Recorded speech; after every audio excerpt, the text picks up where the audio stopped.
Aujourd'hui dans À l'affiche, un écrivain, réalisateur et documentariste, reconnu pour ses œuvres engagées et politiques.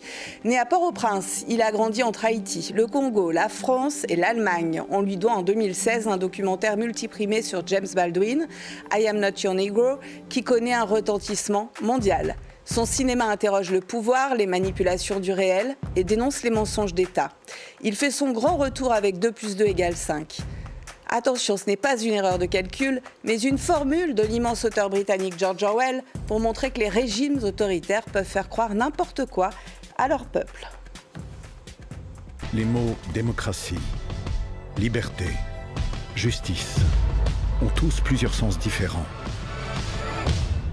qu'il est impossible de réconcilier.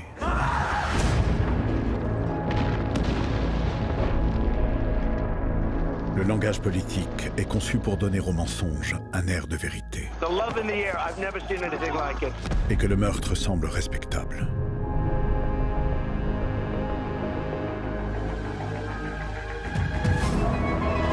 La liberté, c'est l'esclavage. La guerre, c'est la paix. L'ignorance, c'est la force. Et bonjour Raoul Peck. Bonjour. Je suis ravie de vous accueillir dans les studios de France 24. Vous revenez donc avec 2 + 2 = 5, un documentaire percutant en salle le 25 février, adapté, montré des écrits de George Orwell et notamment La ferme des animaux et 1984, écrit à la fin des années 40. Était-ce pour vous une manière de dénoncer les crises, les conflits et les dérives de notre époque ? Je pense que Orwell vient à point nommé, car il nous livre la boîte à outils qui nous permettent d'analyser une période comme nous la vivons aujourd'hui. Parce que ce qu'il a écrit, en effet, 1984 a été écrit entre 1946 et 1947, mais déjà, il nous avertissait des dérives actuelles en Occident. Parce qu'on a fait l'erreur à l'époque de croire qu'il écrivait que contre le fascisme ou contre l'Union soviétique et le stalinisme. Non, et c'était un discours universel sur toutes les déviances possibles, même en démocratie. J'ai envie de dire, malheureusement, il a été visionnaire. Vous rappelez qu'Orwell, britannique né en Inde, a servi dans la police impériale en Birmanie entre 1922 et 1927. Il a été témoin de répression violente, d'une exécution. Il a démissionné ensuite pour se consacrer à l'écriture. En quoi cette expérience coloniale a-t-elle façonné son œuvre ? Oui, je pense que c'est à la base. Lui, il écrit lui-même en disant, pour comprendre les motivations d'un écrivain, il faut retourner à son origine, c'est-à-dire là où il a vécu. Et Orwell est né en Inde. D'ailleurs, le film commence par l'une des photos de Orwell, petit bébé blond, entre les mains de sa nounou noire, indienne. Et ça dit tout, parce que c'est quelqu'un qui, dès sa naissance, a connu un autre monde. Il a connu le monde qui m'est plus proche en tant que citoyen du tiers-monde. Donc, et ça a laissé des traces. Et quand il se porte volontaire à 19 ans pour aller travailler en tant que policier en Birmanie, il le fait dans un sens de renouer avec cet autre. Et il se découvre soldat colonial. Et là, ça va être l'une des premières grandes ruptures pour lui, quand il découvre la réalité de la colonisation. Votre documentaire confronte les époques, les archives cinématographiques et la littérature. Par exemple, vous illustrez le thème de la novlangue explicité par Orwell dans 1984. La novlangue, c'est réduire, manipuler les mots pour réduire la pensée. On commémore ce 24 février 2026 les 4 ans de l'invasion russe en Ukraine. Voyons comment, dans le documentaire, vous reprenez le moment où Vladimir Poutine s'exprimait sur le sujet. Мною принято решение о проведении специальной военной операции. Ее цель – защита людей, которые на протяжении 8 лет подвергаются издевательствам, геноциду со стороны киевского режима. И для этого мы будем стремиться к демилитаризации и денацификации Украины.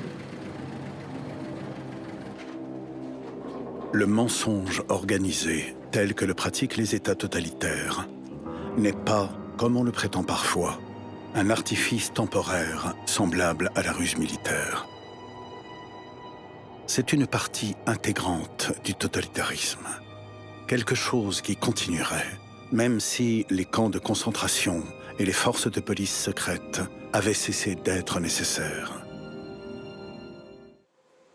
Voilà, quand le président russe parle de dénazifier l'Ukraine, le langage politique devient-il un outil de renversement du réel, Raoul Peck, exactement comme dans la novlangue d'Orwell? Absolument, c'est toujours un instrument en action. D'ailleurs, on le voit là pour Poutine, mais on l'a vu également pour George W. Bush, avant d'aller en guerre contre l'Irak. Ça part d'un mensonge. On va découvrir des armes j'oublie le terme, de destruction massive, alors que on sait déjà que c'est un mensonge. Certains pays, d'ailleurs, n'y vont pas, notamment la France. Donc, ça a été toujours une constance de tout pouvoir d'utiliser le mensonge, d'utiliser la manipulation des mots pour de réécrire l'histoire. Ça fait partie de la boîte à outils que dénonce Orwell, de réécrire la signification même des mots ou de les utiliser à leur contraire. Et donc, ça permet pas aux citoyens de s'y retrouver. Alors, on va découvrir justement un nouvel extrait. Au printemps 2017, un journal américain, le New York Times, a publié la liste de toutes les affirmations fausses ou en partie mensongères de Donald Trump au début de son premier mandat. Mais chez ses partisans, personne ne semble y croire. Regardez. He could stand on the front steps of the White House and commit murder, and I'm with it.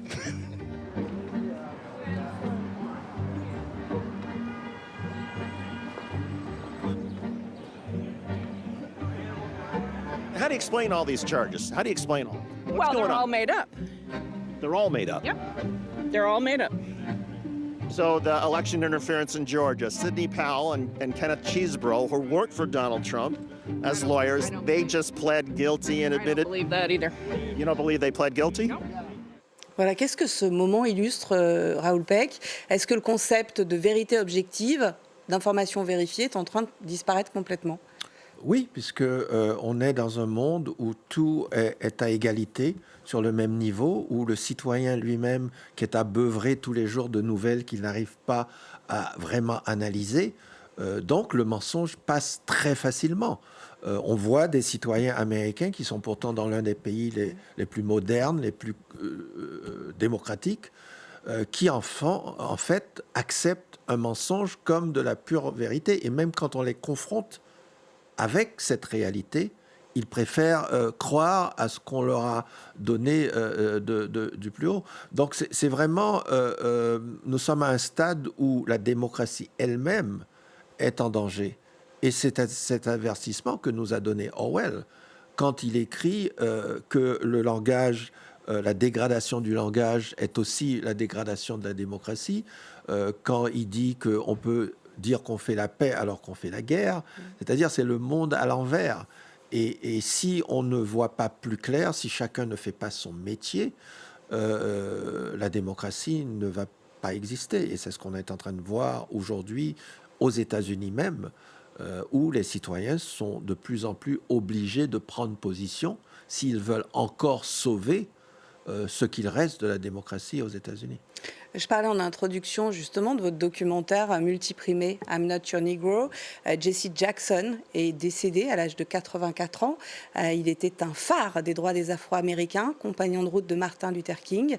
Qu'est-ce que vous pensez qu'il reste de cette lutte dans l'Amérique de Trump ? Oui, c'est une immense tristesse de voir disparaître un tel monument qui a été pionnier dans beaucoup d'actions politiques aux États-Unis, mais ça témoigne aussi d'une réalité où il faut constater on s'est débarrassé de beaucoup de dirigeants de la cause noire aux États-Unis. On les a soit assassinés, dans le cas de Martin Luther King, Malcolm X ou Medgar Evers.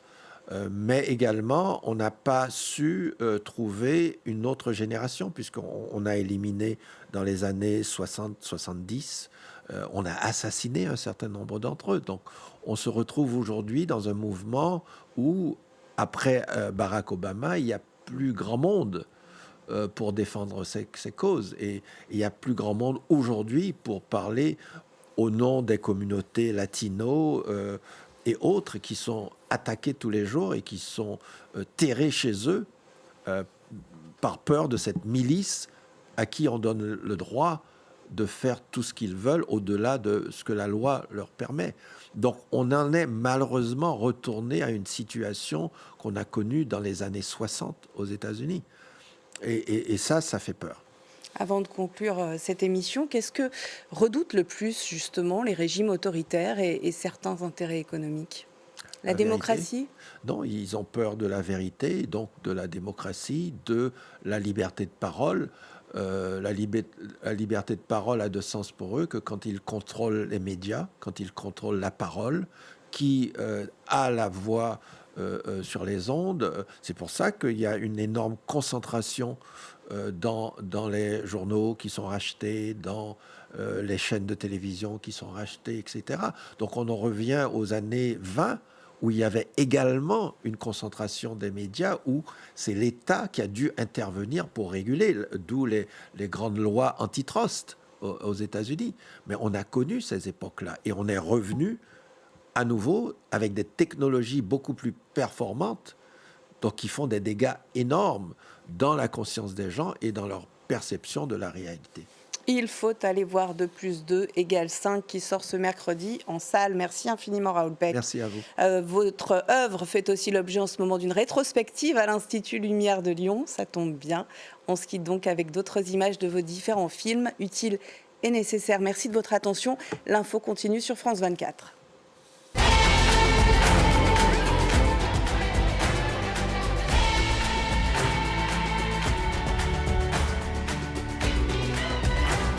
Sieh du auch aus, richtiger Himmel, wach auf!